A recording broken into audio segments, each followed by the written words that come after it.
नमस्कार, जनवार्तामध्ये आपले सर्वांचे स्वागत। सर्वप्रथम पाहूया ठळक बातम्या। वैज्ञानिक दृष्टिकोन येण्यासाठी ज्ञानाची उकल करून घेण्याची आवड असावी, ज्येष्ठ शास्त्रज्ञ ARDचे संचालक अनिल दातार यांचे मत। 8 मार्च रोजी जागतिक महिला दिनानिमित्त शहरात विविध कार्यक्रमांचे आयोजन। सहकार नगर येथील बहुचर्चित फुलपाखरू उद्यानाचे प्रसिद्ध सिने अभिनेत्री डिंपल कपाडिया यांच्या हस्ते उद्घाटन। जागतिक महिला दिनानिमित्त शहर जिल्हा काँग्रेस कमिटीच्या वतीने शमा भाटे रचित पीड पराई जाने रे या नृत्याविष्काराचे आयोजन। अभिजित कदम मेमोरियल फाउंडेशन आणि बीइंग ह्युमन सलमान खान फाउंडेशनच्या वतीने भारतीय फुटबॉल अजिंक्यपद स्पर्धेच्या प्रमोशनसाठी भरवला खास अभिनेत्यांचा सामना। प्रशासनातील कामांमध्ये जास्तीत जास्त पारदर्शकता आणि गतिमानता आणून जमीन नोंदणी अद्ययावतीकरणाला प्राधान्य देणार, नवनियुक्त जिल्हाधिकारी विकास देशमुख यांची ग्वाही। आणि शासनाचा कोट्यवधी रुपयांचा कर बुडवणे, बनावट पासपोर्ट तयार करणे आणि बेहिशोबी मालमत्ता जमा करण्याप्रकरणी आरोपी असलेला घोड्यांचा व्यापारी हसन अली खानला अखेर अटक। वैज्ञानिक दृष्टिकोन येण्यासाठी ज्ञानाची उकल करून घेण्याची आवड असावी, असे मत ज्येष्ठ शास्त्रज्ञ अनिल दातार यांनी व्यक्त केले। मनपा भाजप गटनेत्या मुक्ता टिळक यांच्या वॉर्ड निधीतून कैवाब गोगटे प्रशाला नारायणपेठ येथे उभारण्यात आलेल्या प्रयोगशाळेच्या उद्घाटन प्रसंगी दातार बोलत होते। या प्रसंगी आमदार गिरीश बापट, शिक्षण मंडळाच्या अध्यक्षा संगीता तिवारी, गटनेत्या मुक्ता टिळक, शिक्षण प्रमुख रामचंद्र जाधव, संभाजी जाधव, मुख्याध्यापक शामराव कराळे आदी उपस्थित होते। दातार म्हणाले, अंधश्रद्धा सोडून विज्ञानाची कास धरा असे म्हटले जाते, मात्र नेमके काय करायचे हे विद्यार्थ्यांना समजावून सांगणे आवश्यक आहे। वैज्ञानिक दृष्टिकोन हा प्रत्येक घटनेत गोष्टीमध्ये असावा लागतो। कमीत कमी खर्चामध्ये जास्त उत्पादन करणे हाही वैज्ञानिक दृष्टिकोन आहे। विद्यार्थ्यांच्या प्रश्नांना उत्तर देताना दातार म्हणाले, कोणत्या देशावर किंवा व्यक्तीवर हल्ला करण्यासाठी नव्हे तर वाईट प्रवृत्तींना विरोध करण्यासाठी शस्त्रे आवश्यक असतात। सैनिकांच्या प्रत्येक समस्येला विचारात घेऊन शस्त्रांची निर्मिती करावी लागते। आपण कोणतेही कार्य करीत असलो तरी ते कार्य सर्वोत्कृष्ट करण्यासाठी झटले पाहिजे, असा सल्ला दातार यांनी विद्यार्थ्यांना यावेळी दिला। आमदार बापट यांनी कसबा मतदारसंघातील मनपा शाळेस प्रयोगशाळा उभारणीसाठी 5 लाख रुपयांचा निधी उपलब्ध करून देण्याचे यावेळी जाहीर केले। कार्यक्रमाचे प्रास्ताविक मुक्ता टिळक यांनी केले, सूत्रसंचालन रमेश काळे यांनी केले आणि मुख्याध्यापक शामराव कराळे यांनी आभार मानले। 8 मार्च रोजी जागतिक महिला दिनानिमित्त शहरात विविध कार्यक्रमांचे आयोजन करण्यात आले। मुलींची पहिली शाळा पुण्यात जिथे सुरू झाली त्या भिडेवाड्यापासून पुणे महानगरपालिका शिक्षण मंडळाच्या वतीने शालेय मुलींची भव्य पदयात्रा काढण्यात आली। गंजपेठेतील महात्मा फुले वाड्यात या पदयात्रेचा समारोप झाला। राष्ट्रमाता ते राष्ट्रपती या संकल्पनेवर आधारित या पदयात्रेत शिक्षण मंडळाच्या अध्यक्षा संगीता तिवारी, शिक्षण मंडळ सदस्या निर्मला केंडे आदीसह शिक्षण मंडळांच्या शाळेतील विद्यार्थिनी, शिक्षक, शिक्षकेतर कर्मचारी सहभागी झाले होते। या पदयात्रेत सहभागी विद्यार्थिनींनी विविध क्षेत्रात अग्रेसर असणाऱ्या महिलांच्या वेशभूषा केल्या होत्या। शिक्षण मंडळाच्या अध्यक्षा संगीता तिवारी यांची वेशभूषा केलेली विद्यार्थिनी सर्वांच्या आकर्षणाचा विषय ठरली होती। जागतिक महिला दिन, जागतिक महिला दिन, 1 2 3 4 1 2 3 4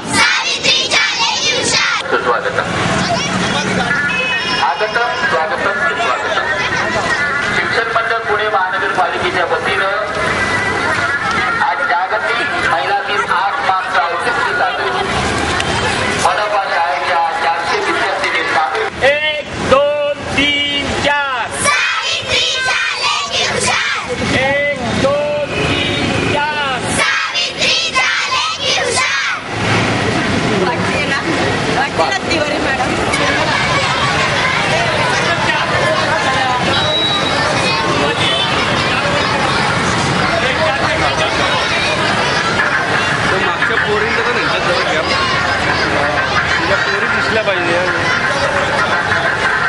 जागतिक महिला दिनाचं निमित्त साधून नगरसेविका शुभदा जोशी यांच्या वतीने वॉर्ड क्रमांक 69 येथील सफाई सेविकांचा शाल आणि भेटवस्तू देऊन सन्मान करण्यात आला।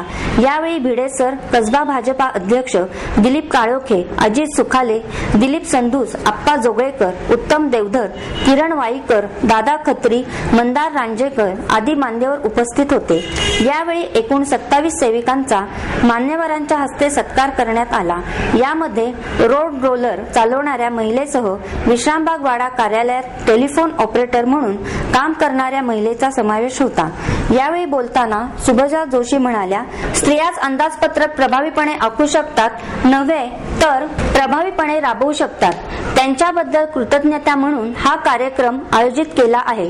महिलांचा जागतिक दिन एकच का, तो खरे तर रोजच हवा। त्यांची पूजा करावी असेच त्यांचे कार्य आहे। त्यांच्या कर्तृत्वाला माझा सलाम असे मनोगत सुनील केसरी यांनी व्यक्त केले। सहकार नगर येथील बहुचर्चित फुलपाखरू उद्यानाचे उद्घाटन प्रसिद्ध सिने अभिनेत्री डिंपल कपाडिया यांच्या हस्ते करण्यात आले। सहकार नगर भागात उभारण्यात आलेल्या फुलपाखरू उद्यानाचं अधिकृतरित्या उद्घाटन करण्यात आले। यावेळी वनमंत्री पतंगराव कदम, महापौर मोहनसिंग राजपाल, उपमहापौर प्रसन्न जगताप, शिक्षण मंडळ अध्यक्षा संगीता तिवारी, म्हाडाचे पुणे विभागाचे अध्यक्ष अंकुश काकडे, नगरसेवक आबा बागुल आदी उपस्थित होते। अशा प्रकारच्या फुलपाखरू उद्यानाचा उपक्रम राज्यात सर्वत्र राबवण्याचा प्रयत्न करू असे आश्वासन वनमंत्री पतंगराव कदम यांनी भाषणात दिले। डिंपल कपाडिया म्हणाल्या, मी जिथे राहते त्या घराची कोणतीही खिडकी उघडली तरी झाडेच झाडे दिसतात। माझं झाडांवर खूप प्रेम आहे असे सांगून त्यांनी फुलपाखरू उद्यानाच्या उपक्रमाचं कौतुक केलं। महापौर मोहनसिंग राजपाल यांनी कार्यक्रमाचं प्रास्ताविक केलं तर आबा बागुल यांनी फुलपाखरू उद्यानाबाबत माहिती दिली। जागतिक महिला दिनानिमित्त शहर काँग्रेस कमिटीच्या वतीने शमा भाटे रचित पीडपराई जानेरे या नृत्याविष्काराचे आयोजन करण्यात आले। ममता, कारुण्य, शृंगार, कणखरता, स्थैर्य, समतोल अशा विविध गुणांचे मूर्तिमंत रूप असणाऱ्या कस्तुरबा गांधी यांचे जागतिक महिला दिनाच्या निमित्त आयोजित नृत्य नाटिकेद्वारे दर्शन घडले। निमित्त होते शमा भाटे रचित पीडपराई जानेरे नृत्याविष्काराचे।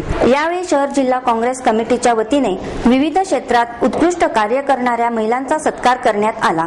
यावेळी कमिटीचे अध्यक्ष ॲडव्होकेट अभय छाजेड, माजी मंत्री चंद्रकांत छाजेड, माजी महापौर दीप्ती चौधरी, मनपा शिक्षण मंडळा अध्यक्षा संगीता तिवारी, उपमहापौर प्रसन्न जगताप, ज्येष्ठ लेखिका अरुणा ढेरे, आमदार बाबासाहेब शिवरकर उपस्थित होते। कस्तुरबा गांधी यांनी आपल्या जीवनकालात संपूर्ण स्त्रीत्वाचा एक आदर्श निर्माण केला आहे। त्यांच्या आयुष्यात येणारे चढ उतार, मर्यादा या सगळ्या लक्षात घेता त्यावर आपल्या सद्विवेक बुद्धीला प्रमाण ठेवून घेतलेले निर्णय याचा आढावा घेत हा नृत्याविष्कार साकारण्यात आला। कथक नृत्याद्वारे साकारण्यात आलेल्या दृश्यांमधील भावविश्वास रसिकांना स्तब्ध करून गेले। नृत्य नाटिकेतील प्रसंग रसिकांना त्या काळातच घेऊन गेले। यावेळी उपनिषद विषयात PhD केलेल्या आणि संस्कृतच्या अभ्यासक डॉक्टर कल्याणी नामजोशी, तेजस्विनी सेवेकर, ममता फाउंडेशनच्या संस्थापक शिल्पा बुडूक, लेखिका कवयित्री आश्लेषा महाजन, मूकबधिर मुलांना नृत्य शिकवणाऱ्या शिल्पा दातार, अंध अपंगासाठी काम करणाऱ्या नूतन होळकर, जसलीन कौरगीर, शाहीर संगीता मावळे, कागद, काच, पत्रा गोळा करणाऱ्यांसाठी कार्य करणाऱ्या संगीता जॉंग या महिलांचाही यावेळी सत्कार करण्यात आला। शाल, तिरंगी हार, मानपत्र आणि रोप असे सत्काराचे स्वरूप होते। यावेळी ढेरे म्हणाल्या, 100 वर्षापूर्वी महिलांच्या प्रश्नांविषयी आवाज उठवण्यात आला होता, त्याची आठवण आपण आजही जगतो। मात्र आजही आपल्या देशात एकीकडे उत्तुंग भरारी घेणाऱ्या प्रगतीच्या वाटांवर ध्येय गाठत पुढे जाणाऱ्या महिला आहेत, तर दुसरीकडे स्वतःच्या अस्तित्वाची जाणीव नसलेल्या महिला आहेत। या दरीकडे सहजपणे पाहून त्यावर तोडगा काढणे आवश्यक आहे, तरच खऱ्या अर्थाने महिला दिन साजरा केल्यासारखे होईल। नामजोशी सत्काराला उत्तर देताना म्हणाल्या, सत्कारांच्या निमित्ताने विविध क्षेत्रात कोण कोण काय काम करत आहे हे समोर येते, त्यामुळे पुरस्कार भिमुख काम करू नये। मात्र करत असलेले काम लोकांपर्यंत पोहोचवणे आवश्यक आहे। सद्यस्थितीत स्त्रियांच्या समस्या स्त्रियांनीच सोडवणे आवश्यक आहे, त्यासाठी पुढाकार घेऊन काम केले तरच त्या सोडवल्या जातील असंही त्यांनी सांगितले। अभिजित कदम मेमोरियल फाउंडेशनच्या वतीने आणि बीइंग ह्युमन सलमान खान फाउंडेशनच्या वतीने भारतीय फुटबॉल अजिंक्यपद स्पर्धेच्या प्रमोशनसाठी खास अभिनेत्यांचा सामना भरवण्यात आला. चित्रपटांमध्ये ऍक्शन करून प्रेक्षकांची मने जिंकणारा सलमान खानसह बॉलिवूडमधील आणि मराठी चित्रपटांमधील प्रसिद्ध अभिनेते कॅमेऱ्यासमोर आले, पण कोणत्या चित्रपटाच्या चित्रीकरणासाठी नव्हे तर फुटबॉलच्या सामन्यासाठी. शिवछत्रपती क्रीडा संकुलात सुमारे तासभर चाललेल्या या सामन्याला पुणेकरांनी जल्लोषात टाळ्यांच्या कडकडाट साथ दिली. टीम बॉलिवूड आणि टीम पुणे यांच्यामध्ये हा सामना झाला. टीम बॉलिवूडने तो 7-2च्या फरकाने जिंकलाही. सलमानने अगदी दबंग स्टाईलमध्ये क्रीडांगणावर एंट्री घेतली. सामन्याला सुरुवात झाल्यावर पुणेकरही सलमानला चीअर अप करण्यात आनंद घेत होते. पहिल्या डावात टीम बॉलिवूडने 2 गोल केले. टीम पुणेला एकही गोल करता आला नाही. टीम बॉलिवूडचा दुसरा गोल सोहेल खानने केला. सामना पाहण्यासाठी आलेल्या शहराच्या विविध भागातील मतिमंद, अस्थिव्यंग, कर्णबधीर अशा सुमारे 450 मुलांची सलमान खान आणि सोहेल खान यांनी भेट घेतली. यामध्ये सावली संस्था, आधार संस्था, सूर्योदय संस्था आदींचा समावेश होता. अभिनेत्यांना चीअर अप करण्यासाठी पुणेकरांबरोबर चीअर गर्लही होत्या. दुसऱ्या डावात टीम बॉलिवूडने 5 गोल केले तर टीम पुणेने 2 गोल केले. या सामन्यातून झालेले उत्पन्न कर्करोग आणि एड्सग्रस्त मुलांच्या मदतीसाठी देण्यात आले. प्रशासनातील कामामध्ये जास्तीत जास्त पारदर्शकता आणि गतिमानता आणून जमीन नोंदणी अद्ययावतीकरणाला प्राधान्य देणार अशी ग्वाही नवनियुक्त जिल्हाधिकारी विकास देशमुख यांनी दिली. मावळते जिल्हाधिकारी चंद्रकांत दळवी यांच्या हस्ते नवनियुक्त जिल्हाधिकारी देशमुख यांनी पदभार स्वीकारला. यावेळी देशमुख यांनी आपल्या भावना व्यक्त केल्या. निवासी उपजिल्हाधिकारी अनिल पवार, संजय पाटील आदी अधिकारी शुभेच्छा देण्यासाठी उपस्थित होते. पदभार स्वीकारल्यानंतर देशमुख यांनी दळवी यांना जमाबंदी आयुक्तपदी नियुक्ती झाल्याबद्दल शुभेच्छा दिल्या. पुणे परिसरात सुरू असलेल्या बेकायदेशीर बांधकामांवर विशेष लक्ष देऊन विकासासाठी प्रयत्न करणार असल्याचे देशमुख यांनी सांगितले. ते म्हणाले, दळवी यांनी सुरू केलेल्या झिरो पेंडन्सीचे काम जोमाने आणि अधिक गतीने करणार. जमिनींच्या प्रकरणांची नोंदणी अद्ययावत ठेवणार. पुनर्वसनाबाबत प्रलंबित असणाऱ्या शेतकऱ्यांच्या समस्यांचा निपटारा करून भूसंपादनाची सर्व कामे त्वरित पूर्ण करण्यावर भर देणार. प्रशासनाची लोकांमध्ये असलेली वाईट प्रतिमा अधिक चांगली करण्यासाठी प्रामाणिकपणे काम करणार. चांगल्या कामांमधून ISO प्रमाणपत्र मिळवण्यासाठी प्रयत्न करणार आहे.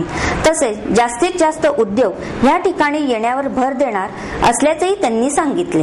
यापूर्वी जिल्हाधिकारी देशमुख यांनी मुख्यमंत्र्यांचे सहसचिव, साताऱ्याचे जिल्हाधिकारी, कोल्हापूर जिल्हा परिषदेचे मुख्य कार्यकारी अधिकारी आणि नाशिकचे उपायुक्त अशा पदांवर काम केले आहे. शासनाचा कोट्यवधी रुपयांचा कर बुडवणे, बनावट पासपोर्ट तयार करणे आणि बेहिशोबी मालमत्ता जमा केल्याप्रकरणी आरोपी असलेला घोड्यांचा व्यापारी हसन अली खानला अखेर अटक करण्यात आली. अंमलबजावणी संचालनालयाच्या अधिकाऱ्यांनी अलीसह त्याची दुसरी पत्नी रीमा आणि लेखापाल सुनील शिंदे या तिघांना 7 मार्चला ताब्यात घेतले. दरम्यान या पथकाने त्याच्या कोरेगाव पार्क येथील घराची कसून झडती घेतली. या झडतीत काय सापडले याचा तपशील मात्र समजू शकला नाही. गेल्या 4 वर्षापासून हसन अलीच्या गैरव्यवहाराबाबत बातम्या प्रसिद्ध होत होत्या. बनावट पासपोर्ट तयार केल्याप्रकरणी त्याच्यावर गुन्हेही दाखल केले आहेत. हजारो कोटी रुपयांचा व्यवहार करणारा हा घोड्यांचा व्यापारी शासनाचा कोट्यवधी रुपयांचा कर बुडवून फसवणूक करीत होता. त्याने जमवलेली संपत्ती बेहिशोबी असल्याचा आरोपही त्याच्यावर आहे. त्यामुळे देशभरातील तपास यंत्रणा काय करीत आहे, त्याला अजून अटक का केली नाही, त्याचा तपास का केला नाही, असे ताशेरे सर्वोच्च न्यायालयाने ओढले होते. या पार्श्वभूमीवर IDचे 14 अधिकारी कोरेगाव पार्क येथील ट्युलिप या हसन अलीच्या निवासस्थानी दाखल झाले. त्यांनी हसन अली खान याच्यासह त्याचा लेखाधिकारी शिंदे आणि पत्नी रीमा यांची कसून तपासणी केली. हा तपास सुरू असताना या पथकाने स्थानिक पोलिसांची अथवा अन्य कोणत्याही यंत्रणेची मदत घेतली नाही. या तिघांना घेऊन हे पथक मुंबईला रवाना झाले. या सगळ्या घटनांनंतर अखेर 8 मार्चला IDच्या वतीने हसन अलीला अटक करण्यात आली.